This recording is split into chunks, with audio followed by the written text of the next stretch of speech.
This is how I cut an orange or a fruit, by cutting at the side there, avoiding cutting the center. If you cut the center, every piece will share the center and everyone will spill out the center when they will be very messy.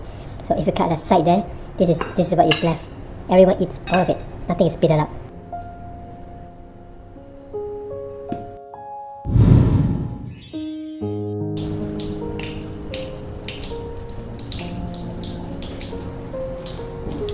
Yum.